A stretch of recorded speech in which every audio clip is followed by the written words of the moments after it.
set the all-time record? Yes, I actually did. So I kind of didn't really start keeping up with it until last year when I was like, oh, I'm like 50 points off. And then this year I tried not to, just so that I didn't want to jinx myself or like get in my head. But yeah, that one I did. I was really wanting to break it at home, but I mean, can't really complain, to be honest with you. And to break it on a 55-yarder is very, very nice. What does it kind of mean to you? I mean, names like Eric Dickerson. A lot. When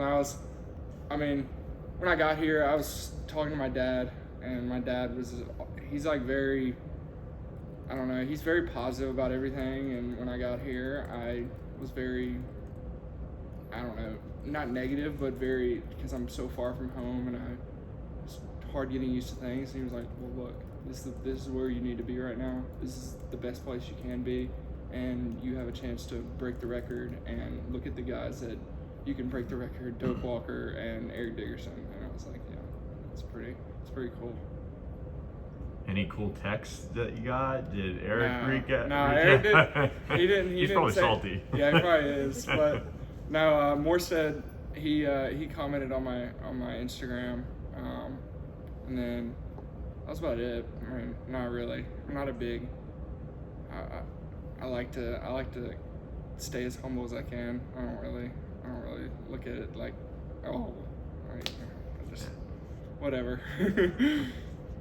What has this start to the season been like for you, and where's your confidence at right now? It's been really just, I kind of went into this year like acting like I'm just out playing high school.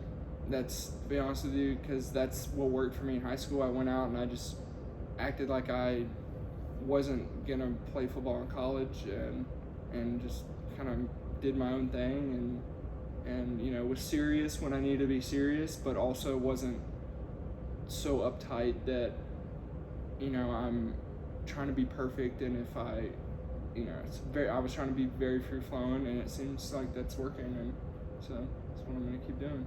Is it a battle as a kicker to, you know, keep, I guess it almost seems like you're making yourself not locked in, like you're just treating it so casually, but how do you keep yourself in the right mindset?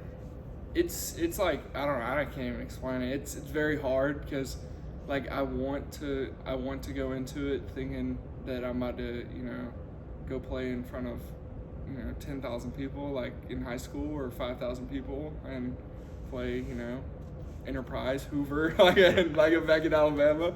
But realistically, I'm playing Louisville at 12 o'clock on ESPN,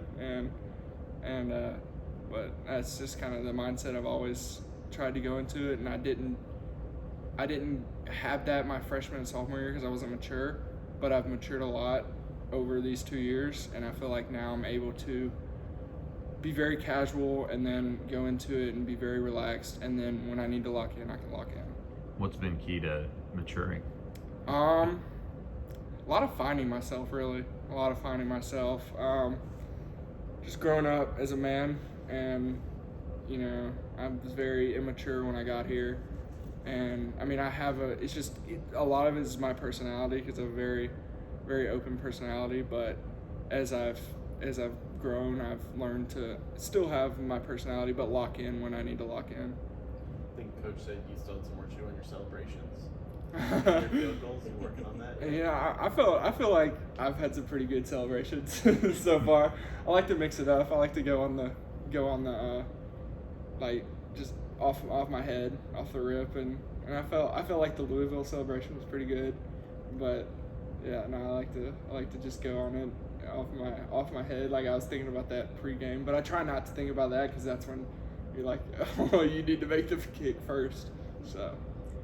As money as you've been on field goals, is there a conversation around kickoffs and or just explain, I guess, how that works with some of them just going out of bounds? Yeah, right now I'm just getting in my head, and I mean that's kind of how it works. For, you know, one thing's going great, and then the other one you're just in your head, and so we're working on some stuff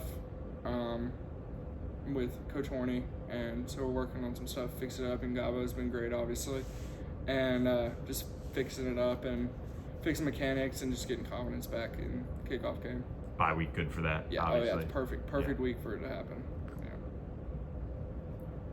What about the return guys? I know, it's nice that you're scoring points and things like that, but to see Bashard make an explosive play early and then Roderick have the it's just great seeing special teams as a whole, like as the whole group doing great, because I mean it's been I don't know if it hasn't been like this my 3 years I've been here, where every group is doing very well, and it's great to see. I love to see it. It's a lot of fun. Feel like a proud papa of it, yeah. Oh yeah. For sure. Good.